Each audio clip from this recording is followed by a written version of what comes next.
Quick intro, Robert. Would love to hear more about your organization, your role, what is some of the stuff you're working on, then we could dive into some of the work that eClinicalWorks have in play and maybe hear some of your feedback about today and their major announcements.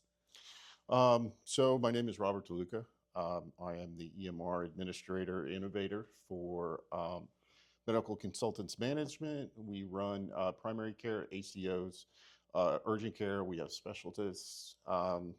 So we're over 400 users, over 600 or over 60 providers, and we're located throughout the state of Florida. Cool. And how many locations again, you said? We have 19 primary care and we have 11 urgent care. Wow, so pretty good footprint. Geographically, are they? They're mainly Orlando and down, but we have Tampa and a lot on the East Coast, Miami. Safety net organization? Are you guys considered FQHC or just straight primary care, nonprofit or for-profit? For-profit. Okay. Well, we'd love to hear about some of the work you're doing with ECW. I saw some of the releases that they have announced related to transcription. The ambient is huge, right? Everyone's talking about ambient. Ambient listening is revolutionary. It's definitely changing the way everybody kind of operates. It's such an easy thing for a physician to move into, and it's really at this point it's an addiction. I don't think you can go back. I always equate it to high definition television, where you can't go back and look at a normal television once you see high definition. This is the same thing. You can't go back to not using ambient listening once you use it, because it's so easily worked into your workflow, and your workflow can completely change after you implement. What were some of the big obstacles upon that initial implementation? Did the docs have to get used to it? Did they have to adjust and allow the technology to understand how they speak? The only obstacles that I came across whatsoever is that if an individual is inherently distant from technology. Okay. However, this is so unobtrusive and there's so little to learn and to do. I joke I'm the greatest teacher of Suno that ever lived. It's because you don't have to teach it. There's nothing to teach, really. I don't practice with the providers. I don't want them to think about being recorded. I want them to casually go throughout their encounter in a normal way, other than me telling them verbalize a nonverbal response, right, or verbalize something that you might hear or see. There's nothing else to do. It is start, stop, wait for the green button, hit it, and you're done. I mean, there's nothing to it. So there might be an initial problem with the provider about having to record it, which device to use. The starting and stopping is just too easy to not get. So everybody picks it up right away, and everybody loves it. Here's a free part of your progress note. Here's free stuff. The other part that's really great about it is that there's no investment, meaning, let's say it didn't work or something happened. The doctor didn't do anything to get to that point. So there's no loss. Whatever you get, good, middle ground, whatever it is, you didn't have to work for it. You didn't have to do something. You didn't have to go out of your way. So it's a no lose. Yeah. And not everything I teach is like that. Right, what I mean? A lot of what I teach, you have to learn, and we have to practice, and we have to go over, and you have to commit it to memory, and you have to try it again, and then you have to study it and work at it. There's none of that with Suno. It's too easy. And especially at an organization like yours, you are it. You do everything, so you cannot have that much time training on the technology if it's not something that's functional and easy to use. And once they do it, they love it, and it's exciting to watch and see them. And I know if that every time they come to work, they're using Suno. I have doctors that use Suno for everything, even telephone calls. Like they're recording everything. They're using it in every single aspect. No matter, when I initially started, I thought, oh, well, we'll use it for this visit type, and we'll use it for that visit type, and I talked about it, and now they're just using it for everything, and any kind of visit that walks in the door, they're recording it and using Suno. And one of the nice features, I mean, I think we're seeing from all the ambient technology is the translation, the different language. Would love to hear your experience with that piece as well. So obviously we're in Florida, So there is a large Spanish population. So we do a lot in Spanish. A lot of our recording, most of our Yeah. recordings are in Spanish. But then there's also a lot of other languages that we need and that we see patients in. I think currently we're doing 7 languages. We're looking forward to Creole because that would put us at 8.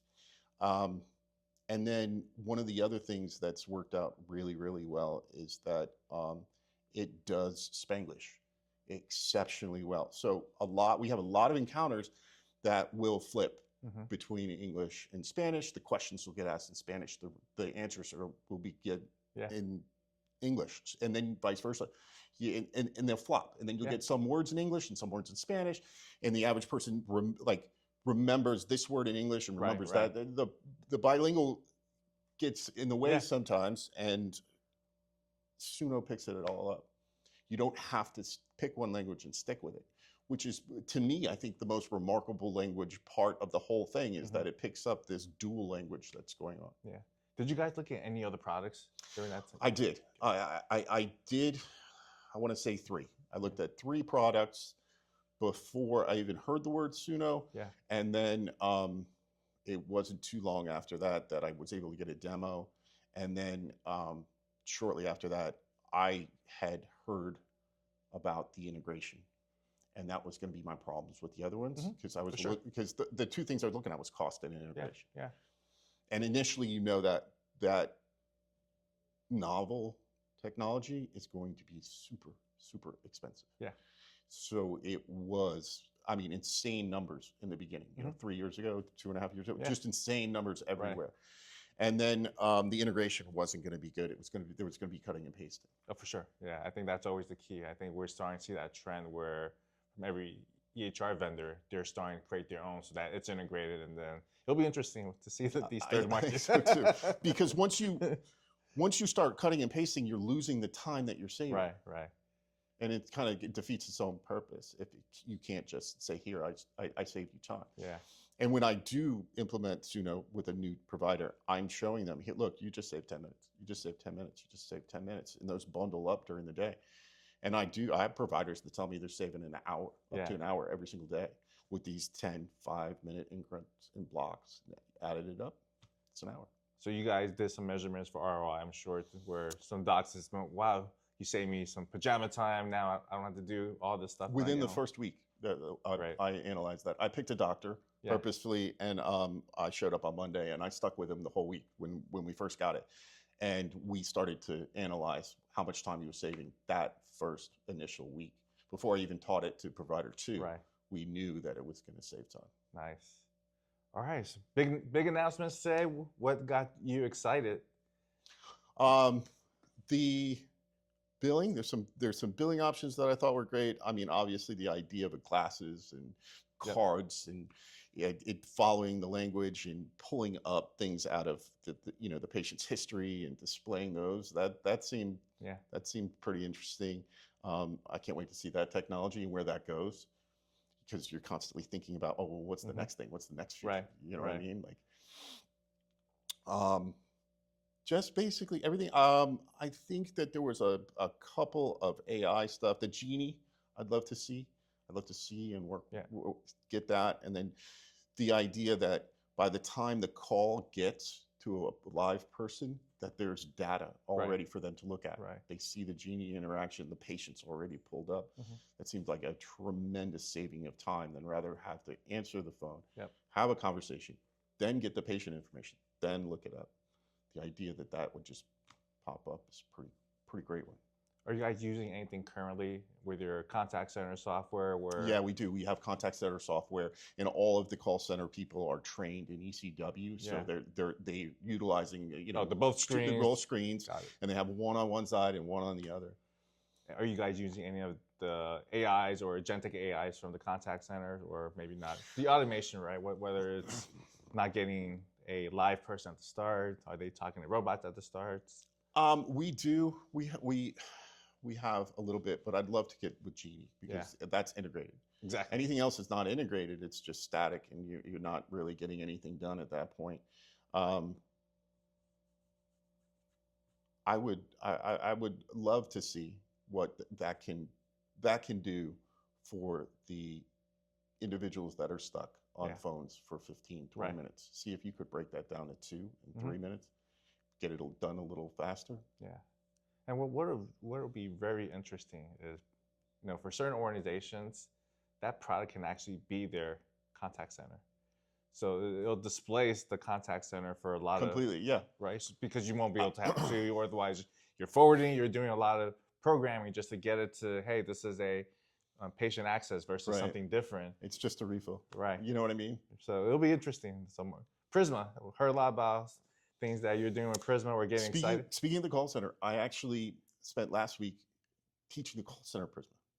The Prisma, Yeah. it has, when I originally got a hold of it and originally started to work, I implemented it like 5 years ago, but there was just no real good data there.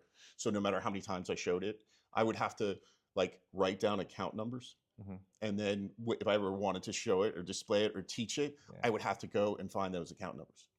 So now, of course, I don't. I can just randomly pick a patient and there's going to be data in there. Yeah. So it's just so much better now. But I have everybody from the call center to referrals. I have everybody on Prisma. My urgent care, primary care, everybody. Matter of fact, urgent care is utilizing it at a real high rate because it seems to work better for them than the primary care, because the primary care has data already on their patients. Whereas our urgent care centers, people are walking right off the street. And we're having one success story after another about how there was no, they didn't bring anything with them. We do DOT certifications and they all walk in with no data whatsoever. Had one case where the guy has cardiovascular issues and he had no cardiologist paperwork with him whatsoever, but Prisma had it. Mhm. So he was able to get certified, not have to go, come back, none of that. So a little simple things. We had a walk-in patient for suture removals. The provider jumped into Prisma. It's a suicide attempt.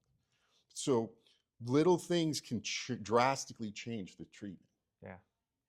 And Prisma has that available. Patients are unfortunately not really great with conveying medication lists. Of course. They're not great at talking about visits. They will instantly forget certain things or think that they're not important. Had a patient come in for a TCM. He'd been to the hospital 4 different times since his last visit. And he's there with a TCM with one, claiming that the other 3 aren't important. Yeah. Well, of course they are.